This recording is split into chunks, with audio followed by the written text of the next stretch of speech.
दोस्तों नमस्कार और आप देख रहे हैं न्यूज़ बकेट में आपका स्वागत है। 5 राज्यों के चुनाव होने के बाद उत्तर प्रदेश की क्या सियासत रहेगी और हम आज जानेंगे राम गोविंद प्रजापति जो भी प्रत्याशी हैं। ये बताइए कि 5 राज्यों के जो चुनाव हो रहे हैं उसके जो रिजल्ट आएगा उसके बाद उत्तर प्रदेश की सियासत में किस तरीके से घमासान मचेगा। सर्वप्रथम आपको बहुत बहुत धन्यवाद कि आपने मध्य प्रदेश, राजस्थान, जिधर 5 राज्यों में चुनाव हो रहा है उसके बाद अब उत्तर प्रदेश का नंबर है। अब यहाँ का जो समीकरण बन रहा है, माननीय अखिलेश यादव पीडीओ को लेकर चल रहे हैं और इधर एनडीए चल रहा है, और जब गठबंधन बना तो इंडिया बन गया गठबंधन। तो मिला जुला कर अब माननीय अखिलेश यादव जी कुछ ले पकड़े हैं, ओबीसी के छोटे छोटे नेताओं को मिला रहे हैं। जैसे बीजेपी प्लान किया है, माननीय अनुप्रिया पटेल जी को ले लिया, माननीय निषाद जी को ले लिया, माननीय राजभर को ले लिया, तो वैसे अब सपा भी अपना रुख अपना रही है। लेकिन अभी सपा के जो नेता हैं माननीय अखिलेश यादव जी हैं, माननीय मुलायम सिंह यादव ने बहुत अच्छे से समाज को जोड़ा था, जिससे उनको 3 बार सीएम बन चुके हैं। लेकिन ये अपने पिता के कर्मों से सीएम बने हैं, इनकी नीति में कमजोरी है, ये नीति इनकी स्पष्ट नहीं, इसलिए जनता इससे जुड़ नहीं रही है। तो जिसे लोकसभा चुनाव की जो बिल्कुल है, जैसे चुनाव फाइनल होते हैं 5 राज्यों के, उसके बाद सियासत लगातार तेज हो जाएगा क्योंकि लोकसभा चुनाव की जो तैयारी हैं सभी लोग करने लगे। क्या कुछ रहेगा उत्तर प्रदेश में? देखिए सर, उत्तर प्रदेश में जो ओबीसी को साथ लेगा और ओबीसी नेताओं को सम्मान देगा, उनकी सरकार बनना तय है।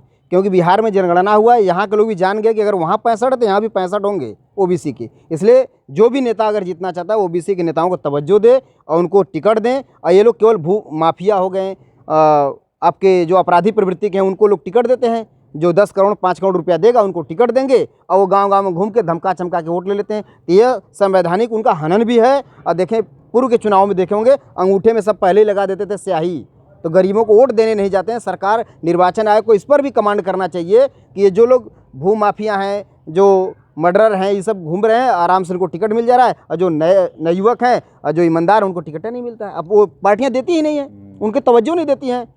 अच्छा, इस बार जो 24 के चुनाव होंगे तो यहाँ पे उत्तर प्रदेश में लोकसभा सीट 80 है और पूर्वांचल में क्या कुछ रहेगा? देखिए, पूर्वांचल में 26 लोकसभा सीट आती हैं, तो पूर्वांचल में जो ओबीसी को साथ लेगा वो सरकार बनाएगा।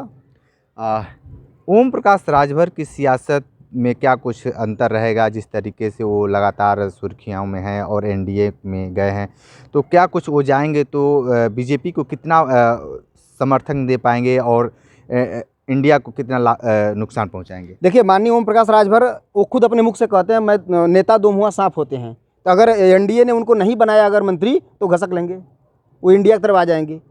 क्योंकि उनकी नीति स्पष्ट है कि हमको जो देगा हम उसके साथ रहेंगे, नहीं देगा तो भैया आओ हटो।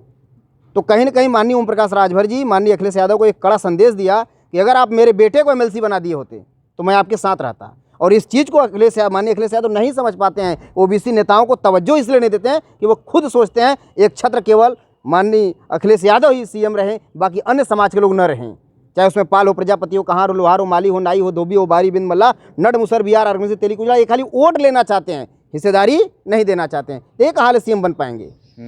तब तो 27 में आएगा तो पता चलेगा कैसे सीएम बनेंगे, लेकिन इनकी संख्या नहीं आएगी। ठीक है, 27 तो अभी दूर है, लेकिन 24 पहले है जी। ज़्यादा दिन नहीं है, बस चंद महीने शेष रह चुके हैं। आपको लगता है कि जिस तरीके से भारतीय जनता पार्टी लगातार काम कर रही है, तमाम तरह की योजनाएं पहुंचाना देना शुरू कर दी है, और जिस तरीके से एक नया चीज़ आ गया है कि जैसे विभिन्न प्रदेशों में चुनाव हो रहे हैं तो वहाँ सिलेंडर के दामों का जो पोस्टरबाजी हो रहा है कि हम कम देंगे, तो उत्तर प्रदेश के लोग क्यों अछूते रह गए? अछूते इसलिए हो गए हैं कि यहाँ लोग केवल 5 किलो अनाज पर फोकस कर रहे हैं। इनको पता नहीं कि 5 किलो अनाज कितनों को मिलता है।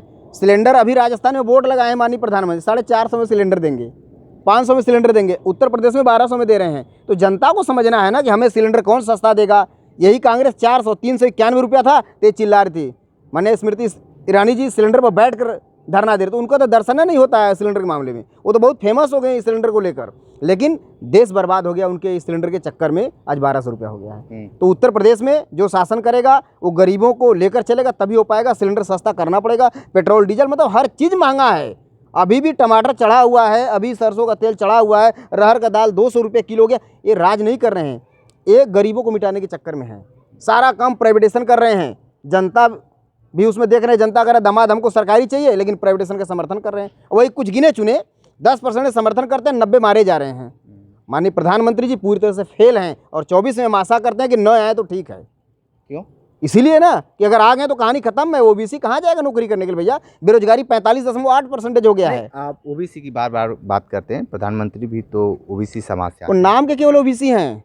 जो समाज का पैसा है, देश का पैसा है, वो अपने मित्रों में बांट रहे हैं, अच्छे से अपने मित्रों में बांट रहे हैं। नहीं तो बताइए, जिनका जो 10वें नंबर पर अमीर था, जो दूसरे नंबर पर हो गया, तो कहीं ना कहीं उसका ग्रोथ हो रहा है, जनता ग्रोथ कम हो रहा है। तो मामला है कि ये केवल और केवल अपने मित्रों को दे रहे हैं, अपने पास सब अछूता रखे हैं, जबकि 10 लाख का सूट उनका होता है और कोई 40,000 का सूट पहनता है तो उस पर कमेंट करते हैं। तो ये तो हमको लगता है जो अभी इंडिया चुना, वो गठबंधन इंडिया जो क्रिकेट अभी विश्व कप हारा है, मुझे इसमें बहुत बड़ा फ्रॉड दिख रहा है। क्योंकि सबको भरोसा था, हम तो इसी खाली जो ड्रीम 11 के चक्कर में कितने बच्चे बर्बाद हुए होंगे। ड्रीम 11 में सबको इंडिया पर भरोसा था, क्योंकि लगातार विजय रथ पर सवार था और इन लोगों ने कोई प्लानिंग किया, इनके नेताओं ने। जैसे माननीय प्रधानमंत्री को अभी अच्छे शब्दों से नवाजा जा रहा है, जिन शब्दों को गांव में लोग कहते हैं कि अरे बहू बड़ी पनौती आ गई, घरे में आई, पैर रखते ही पूरा घर बर्बाद हो गया। तो वह जब 10 बार लगातार जीत गया तो उस समय तो नहीं गए थे, उसमें जाने की क्या आवश्यकता थी? जब हमारा देश जीतने करार पर, तो क्यों गए? मतलब कहीं ना कहीं लोगों का बहुत ब्रॉड माइंड है। जब हम लोग सो जाते हैं, सोचते हैं सब कैसे जनता को बेवकूफ़ बनाया जाए, कैसे इनको जुमला में फंसाया जाए।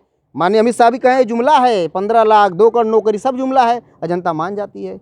मतलब हम लोग अपने अच्छे चीज़ों को, या विपक्ष कहिए तो अपने अच्छे चीज़ों को प्रदर्शित नहीं कर पाता है, जिसकी वजह से इनको लाभ मिलता है। सही लोग शांत है तो ऑटोमेटिक आतंक रहेगा देश में। पेश है न्यूज बकेट हिंदी मासिक पत्रिका। पढ़ें इस महीने की पूरी खबर विस्तार से हमारे न्यूज बकेट की मैगजीन में। हमारी ई मैगजीन को मुफ्त में पढ़ने के लिए अभी लॉगिन करें www.newsbucket.in पर। इसके अलावा रोज की ताज़ा खबरों के लिए हमारे YouTube चैनल को तुरंत सब्सक्राइब करें।